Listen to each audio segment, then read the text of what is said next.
क्या आपका भी गला बैठ चुका है या फिर गले से भारी आवाज निकल रही है या फिर गले से आवाज ही नहीं निकल रही है तो इस कंडीशन को लैरिंजाइटिस कहा जाता है। इस वीडियो में हम जानने वाले हैं लैरिंजाइटिस होता क्या है, लैरिंजाइटिस होने के कौन से कारण होते हैं और अगर हमें लैरिंजाइटिस हुआ है तो हमें कौन से लक्षण दिखाई देते हैं और अगर लैरिंजाइटिस होता है तो डॉक्टर्स के द्वारा कौन सा इलाज दिया जाता है जिससे जो गला बैठने की समस्या है वो पूरी तरीके से ठीक हो जाती है। सब कुछ हम डिटेल में इस वीडियो में जानने वाले हैं। तो चलिए फ्रेंड्स, आज का वीडियो हम शुरू करते हैं। Hello friends, welcome to my YouTube channel. मेरा नाम है पूजा शाहू।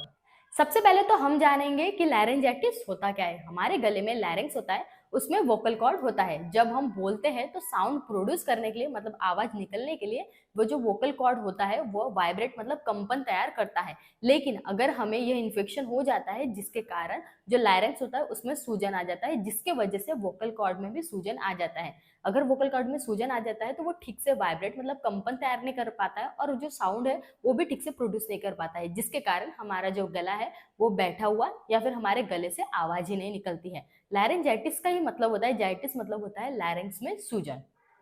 अब हम जानेंगे कि लैरिंजाइटिस होने के कौन से कारण होते हैं। लैरिंजाइटिस मतलब गला बैठने का जो मेन कारण माना जाता है वो है वायरस। मतलब जनरली हमें वायरल इन्फेक्शन के वजह से ही हमारा गला बैठ जाता है। इसके अलावा अगर हमें सर्दी या फिर फ्लू हुआ है या फिर ब्रोंकाइटिस हुआ है उसके वजह से भी हमें लैरिंजाइटिस की समस्या हो सकती है, या फिर हमें किसी चीज से एलर्जी हो उसके वजह से, या फिर केमिकल से, धूल से, उसके वजह से भी हमें लैरिंजाइटिस हो सकता है, या फिर अगर हमें एसिडिटी हुई है मतलब पेट में गैस बन रहा है उसके वजह से भी आपको लैरिंजाइटिस हो सकता है, या फिर गाने से, चिल्लाने से, या फिर जोर जोर से अगर आप बात कर रहे हो मतलब गले का बहुत ज्यादा यूज करते हो उस कंडीशन में भी आपको लैरिंजाइटिस होता है। जनरली आपने देखा ही होगा कि अगर हम कहीं बहुत ज्यादा चिल्लाते हैं तो हमारा जो गला है वो बैठ जाता है। इसके अलावा बैक्टीरियल इन्फेक्शन होना, ये सारे कारण होते हैं लैरिंजाइटिस होने के।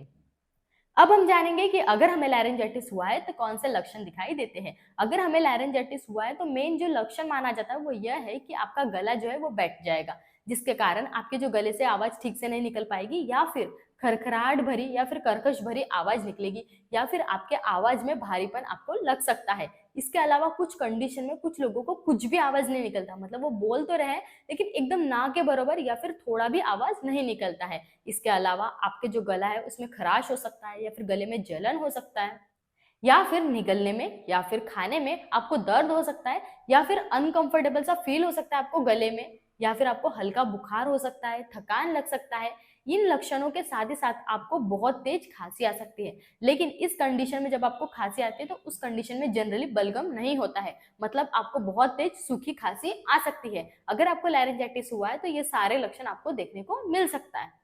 अब हम जानेंगे कि अगर हमें लैरिंजाइटिस हुआ है तो डॉक्टर्स के द्वारा कौन सा ट्रीटमेंट दिया जाता है। अगर हमें लैरिंजाइटिस हुआ है तो हमें एंटीबायोटिक दिया जाता है जिसमें एजिथ्रोमाइसिन 500 दिया जाता है। जब भी हमें गले का कोई भी इन्फेक्शन होता है तो जो एजिथ्रोमाइसिन मॉलिक्यूल है वो बहुत ही अच्छा रिजल्ट देखने को मिलता है, इसलिए जनरली एजिथ्रोमाइसिन मॉलिक्यूल दिया जाता है जो हमें दिन में एक बार लेने के लिए कहा जाता है। एजिथ्रोमाइसिन 500 हमें एजिसिप या फिर एजी के ब्रांड नेम से मार्केट में आसानी से मिल जाता है।